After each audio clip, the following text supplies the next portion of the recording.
तो शिष्य का मिलन किससे होता है? शिष्य का जो मिलन है वो तो गुरु से होता है। तो आत्मा का मिलन किससे होगा? परमात्मा से होगा। जब तक मैं शिष्य हूँ तब तक वो गुरु है, और जब तक मैं आत्मा हूँ वो परमात्मा है। तो मिलन हो रहा है, लेकिन शिष्य भगवान से मिले ये संभव नहीं है। शिष्य के जीवन में भगवान का कोई रोल ही नहीं है। मेरे शिष्य होने के नाते मेरा जो योग है वो सिर्फ और सिर्फ मेरे गुरु के साथ हो रहा है। मैं भगवान को नहीं जानता, मुझे जिसने जगाया और जो मेरे अंदर जगा मैं उसे जानता हूँ बस, और वो एक ही है और वो गुरु है। क्योंकि जल तो जल में समाएगा ना। कबीर जी कहते हैं ना, जल विच कुंभ है, कुंभ विच जल है, बाहर भीतर पानी, विघटा कुंभ जल जल ही समाना। तो अब ये जल है, अब अगर गुरु अलग है, ईश्वर अलग है, अब जल को मैं अलग अलग कैसे देखूं? या एक जल हो एक अग्नि हो तो मैं भेद करूं कि एक अग्नि और जल दोनों खड़े सामने, काके लागू पाए, पहले पाए लागू जल के उसने अग्नि दिए मिलाए। ऐसा तो नहीं है, अलग अलग तो नहीं है। मैं जिससे मिल रहा हूँ मैं खुद भी वही हूँ और जिससे मिल रहा हूँ वही हूँ, दो तो है ही नहीं।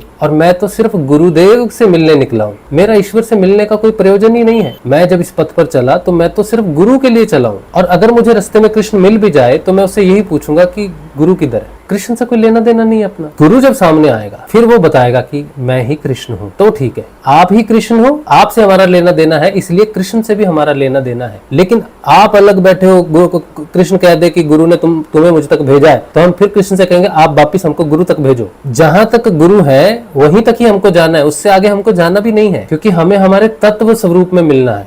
हम द्वैतवाद नहीं चाहते। हमें तो ये पता है कि जैसा मैं हूँ वैसे ही मेरा गुरु है, जो तत्व में मैं हूँ वही तत्व गुरु है। तो मुझे मेरे तत्व में मिलना है, तो मैं तत्वदर्शी के रूप में जा रहा हूँ। तो मुझे बताओ मेरा तत्व कहाँ है? तो वो कहेगा जिस तत्व को तुम ढूंढ रहे हो वो तत्व मैं ही हूँ, ये मेरा स्वरूप है, और तत्व मेरा मूल स्वरूप है। शिव भगवान को हम देखते हैं कि जटाजूटधारी है, त्रिशूलधारी है, भस्मधारी है, लेकिन तत्व रूप में कौन है? शिव गुरु है। कृष्ण को हम देखते हैं सुदर्शन चक्र है, पद्मनाभ है, सुंदर है, चार भुजाएं है, पीताम्बर है, लेकिन तत्व क्या है? तो शिव में भी तत्व है, ब्रह्मा में भी तत्व है, कृष्ण में भी तत्व है, विष्णु में भी तत्व है, मुझ में भी तत्व है, गुरु में भी तत्व है। तो गुरु तो साक्षात कहता है कि मैं शरीर नहीं हूं, मैं ही तत्व हूं। तो शिव को शिव ही रह जाएगा, गुरु नहीं हो सकता फिर वो, जब उसमें तत्व नहीं होगा। और शिव भी मर जाएगा, कृष्ण भी मर जाएगा अगर उनमें तत्व ना हुआ। तो ये क्यों नहीं मरते? क्योंकि इनमें जो तत्व है वो तत्व मरता नहीं है। और उसके विषय में आता है कि आत्मा को न काटा जा सकता है, न जलाया जा सकता है, न भिगोया जा सकता है। तो तत्व है वो। जैसे सिखों में कहते हैं ना, भाई इसने अमृत छक लिया। कौन सा अमृत छक लिया?